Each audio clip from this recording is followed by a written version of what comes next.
Muitos aqui têm o costume de fazer essa oração. Desde quando você é novo, a gente aprende a fazer a oração do Pai Nosso. Só que tem muitas pessoas que ela ora o Pai Nosso por orar. A oração do Pai Nosso se tornou uma oração onde ela já colocou ela no piloto automático. O que significa isso? Ela já ora por orar, da boca para fora, já não pensa nas palavras. E às vezes nem entende o verdadeiro significado dessa oração. E é por isso que hoje nós vamos explicar o que Jesus queria ao ensinar-nos essa oração, que é a oração do Pai Nosso. Ele começa dizendo assim,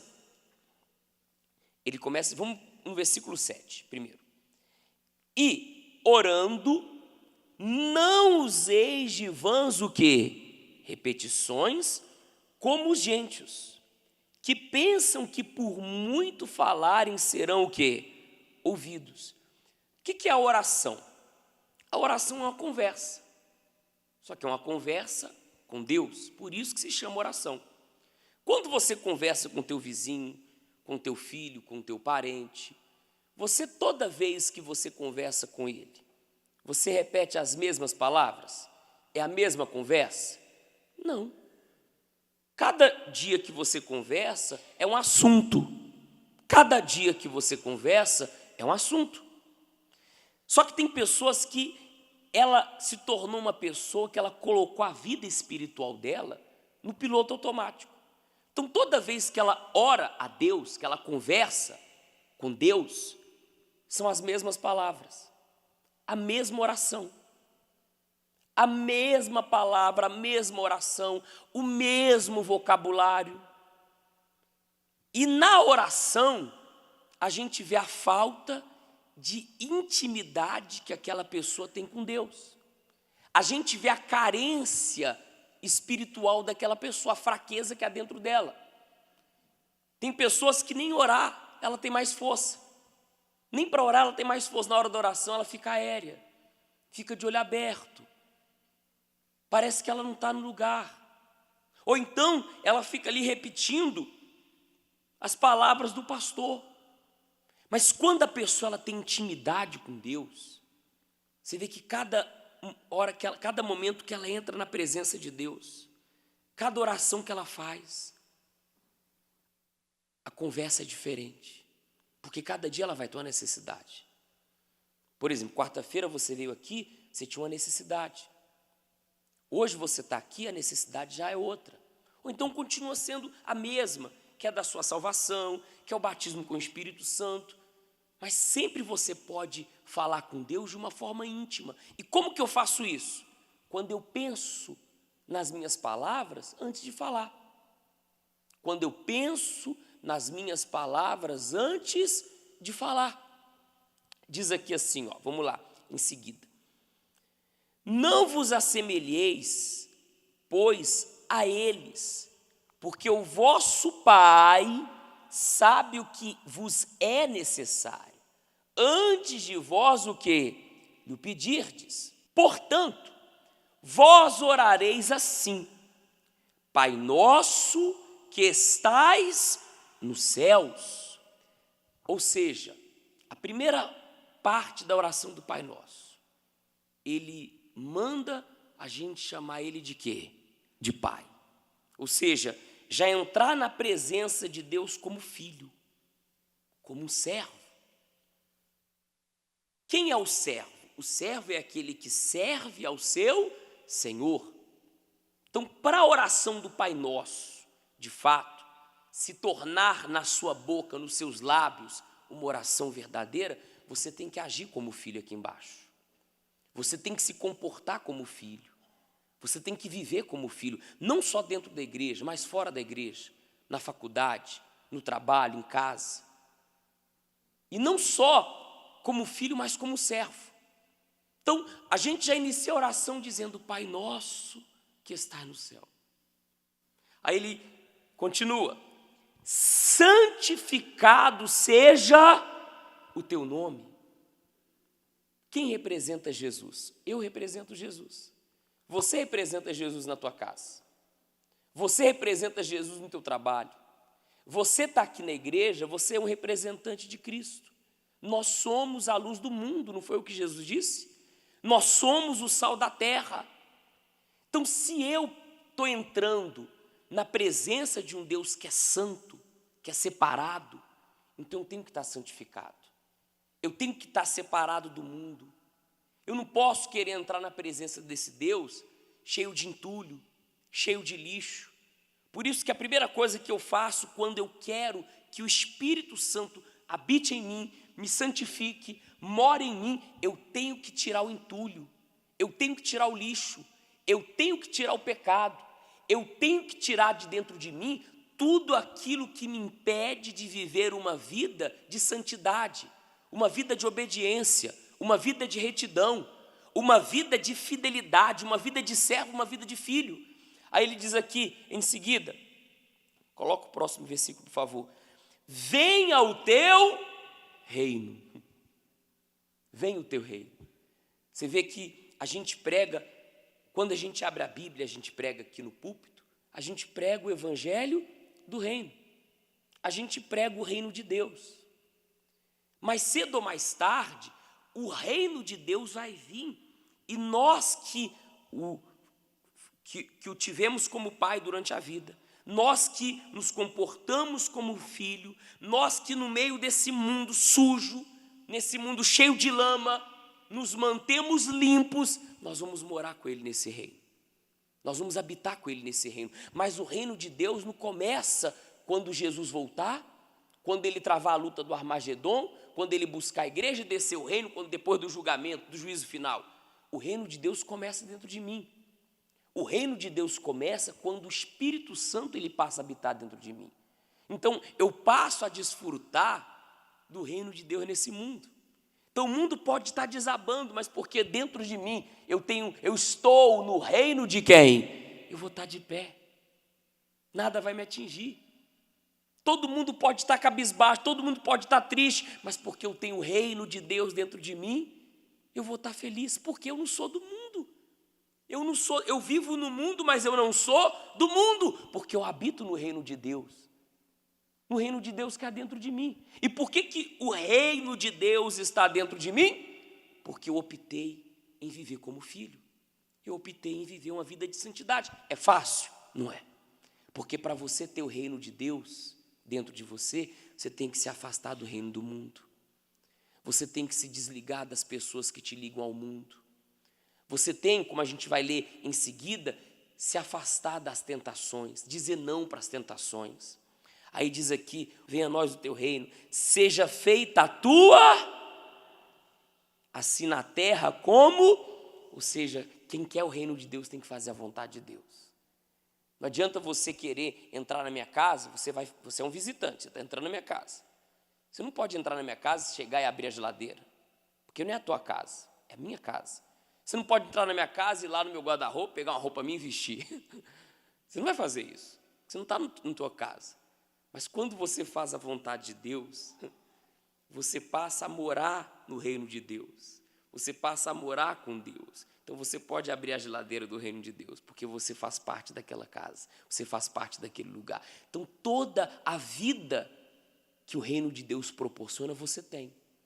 Que é uma vida de paz, que é uma vida de qualidade, que é uma vida de prosperidade. Por isso que ele ensina, buscai em primeiro lugar o reino de Deus e a sua justiça, porque todas as outras coisas vos serão o quê? Pensa, pessoal, a partir do momento que eu entrei na casa de Deus e me tornei um morador daquela casa, tudo que está naquela casa também é meu, eu vou desfrutar.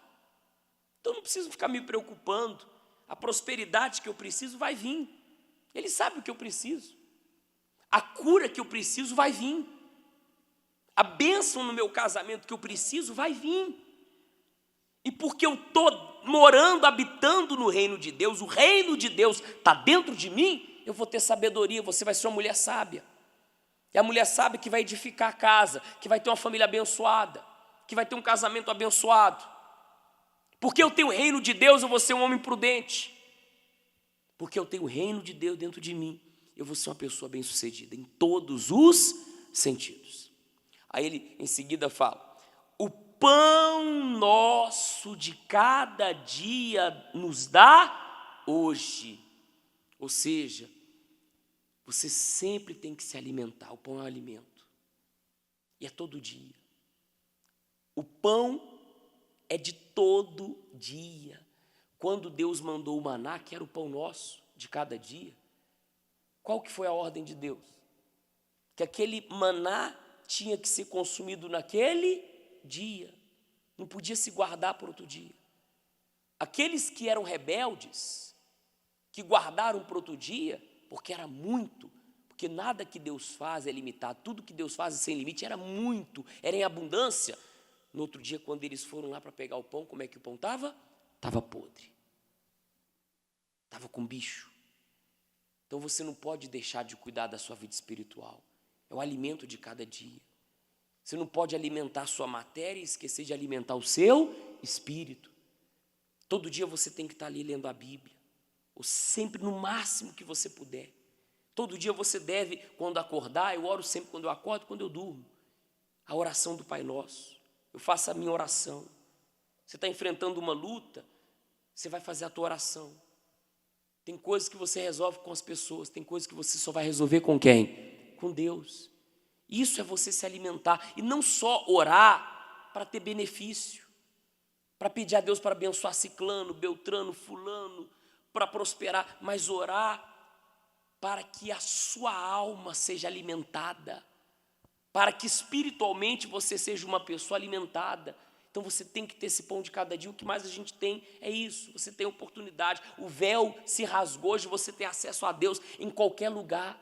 Se você chegar lá no banheiro, dobrar o teu joelho na privada e falar: meu Deus, em nome de Jesus, Deus vai chegar ali do teu lado e Ele vai te ouvir.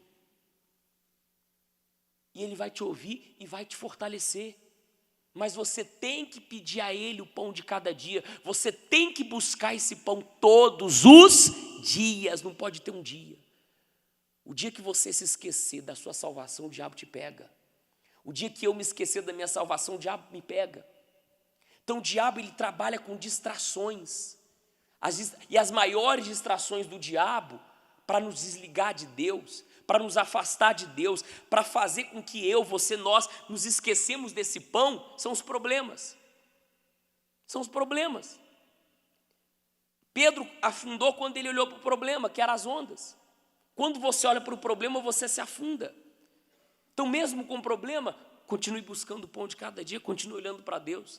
Mesmo com as lutas, continue buscando esse pão nosso de cada, que você sempre vai ter. Sempre vai estar à sua inteira disposição. Aí diz em seguida: e perdoa-nos as nossas dívidas, assim como nós perdoamos aos nossos. Aí tá bom, eu peço perdão para Deus, mas eu não perdoo, então eu não vou ter o perdão de Deus, porque nessa oração eu estou dizendo: me perdoa como eu tenho perdoado, mas você não perdoou. Como que você vai alcançar o perdão de Deus? Então sua oração do Pai Nosso está sendo vazia. Porque para você ter o perdão, você tem que ter perdoado. Para você alcançar a misericórdia de Deus, você tem que ser misericordioso. Para mim alcançar a misericórdia, tem que ser misericordioso. Seria muito fácil eu chegar aqui e começar a apontar o dedo para você. Falar que você está no pecado, falar que você é endemoniado, falar que você é perturbado. Quem sou eu para isso? Eu tenho que ser misericordioso. Como Jesus foi misericordioso em todo o ministério dele aqui na terra, como ele é misericordioso quando a gente chega diante dele todo sujo, todo enlamaçado, todo cheio de pecado, e mesmo assim ele vai lá e nos abraça, ele nos cuida, ele nos limpa, ele nos lava. Então só alcança a misericórdia, só alcança o perdão quem dá perdão. Só alcança o céu quem distribui o céu. Tem gente que ela abre a boca, ela joga o inferno, ela amaldiçoa todo mundo, ela briga com todo mundo. Aí daqui a pouco, a mesma boca que jogou o inferno para fora, a mesma boca que infernizou todo mundo, a mesma boca que tirou a paz de todo mundo, é a boca que vai falar: ó Deus, me perdoa, ó Deus, venha, ó Deus, eu quero o teu Espírito. E não vai vir, e não vai receber o Espírito Santo, porque Deus, ele te conhece. Deus sabe como que você vive lá fora. Deus sabe o que sonda aqui no seu pensamento. Deus sabe o que você tem guardado aqui. O que você diz que para todo mundo você já tirou daqui, mas ainda não tirou. Você já disse para todo mundo que perdoou, mas ainda não perdoou. Então Deus sabe. Por isso que não alcança o perdão de Deus. E se Jesus volta, vai para o inferno, perdeu a salvação dentro da igreja. E por isso que o reino de Deus não entra. Aí diz assim, ó: e não nos induzas à tentação, mas livra-nos do quê? Do mal. Você vê a tentação. Primeiro vamos falar da tentação. Tem pessoas que ela acham que a tentação é só o adultério, é a mulher que vem para te cobiçar, o homem que vem para te cobiçar, é só a mentira, o roubo, aquelas coisas grotescas. Ela acha que é só isso. Mas a tentação não é só isso. O diabo, ele consegue nos tentar nas mínimas coisas. Quantas pessoas que eu conheço que o diabo conseguiu derrubar ela com orgulho. Depois de um certo tempo de igreja, o diabo veio e colocou na cabeça da pessoa o seguinte: você não precisa ir tanto na igreja. Você já é liberto, para que você vai no culto de libertação? Você já é próspero, para que você vai no culto de prosperidade? Você já vai na igreja 4, para que você vai no domingo? Ou não precisa ir todo domingo não, vai um domingo sim, um domingo não. Então para que acordar cedo? Vai à noite. Daqui a pouco a pessoa mal está conseguindo vir na igreja, porque ela cedeu à tentação. Ela cedeu à tentação. O diabo vai vir e fala assim: não tem problema você andar com essa pessoa. Não tem problema, não é pecado você andar com essa pessoa. Não é pecado você ir num show. Você não vai fazer nada de errado, você vai lá só para ouvir uma boa música. Daqui a pouco está ela descendo até o chão. Não é pecado, mas é tentação. Que a gente vai cedendo à tentação, às coisas bobas. As coisas bobas. Mas você tem que entender que o diabo tem um laço. Ele vai te laçando aos poucos. E ele só vai puxar o laço não quando ele estiver aqui. Não quando ele estiver aqui. Ele vai puxar o laço quando o laço estiver aqui. Quando ele já tiver você no cabresco dele. Já foi na macumba? Como que são chamados os supostos servos de cavalo. Então o diabo quer te tratar como um cavalo. O diabo quer pegar você e falar assim: vem para cá, e você vai para lá. Vamos para lá. O diabo quer te dirigir. Ele quer ser o teu mentor. Ele quer ser o teu guia. Sai fora. Então, isso é também a tentação. Por exemplo, tem pessoas que a tentação dela é a vaidade. Não tem problema você fazer uma cirurgia plástica. Qual o pecado há nisso?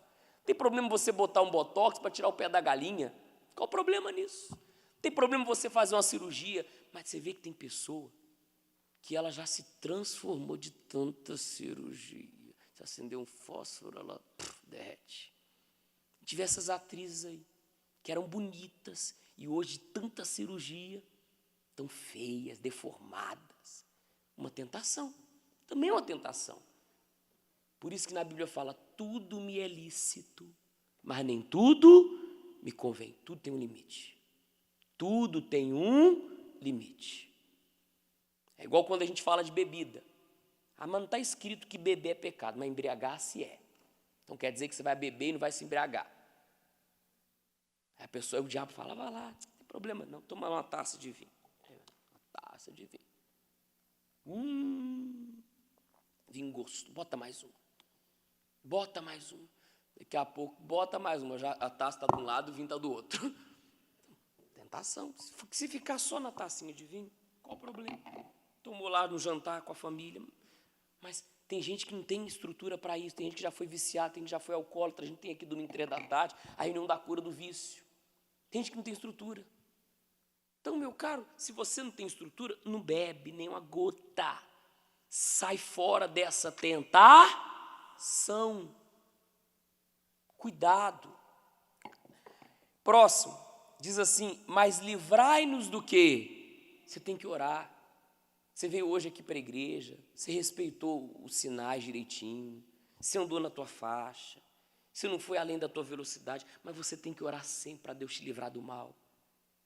Você vê, a gente vai na rua, sempre a gente vê um doido que vem desgovernado, vai lá e bate no teu carro. Você vê que a gente vê direto notícia dizendo assim, ó, o caminhão bateu de frente com o carro, um dos dois estava doido, porque um estava na mão certa. Então você tem que orar, para Deus sempre te livrar do quê? Pessoal, eu saio daqui da igreja, para ir no supermercado eu oro, Deus me livra do mal. Eu saio daqui da igreja para ir na academia, eu falo, Deus, me livra do mal. Porque eu sei que o diabo é sujo. O diabo é o quê, gente? Eu entro no avião, Deus me livra do mal. Se o cara entrou no helicóptero e morreu. Tem gente que entra no avião e morre. Então você sempre tem que orar a Deus para livrar você do mal. Quando você faz essa oração, na hora o diabo é amarrado. E se ele tinha projetado alguma coisa, algum plano, os planos dele naquele momento são todos frustrados. Aí diz aqui, ó, porque o teu é o reino e o poder e a glória para entender como que se faz a oração do Pai Nosso. Não é da boca para fora.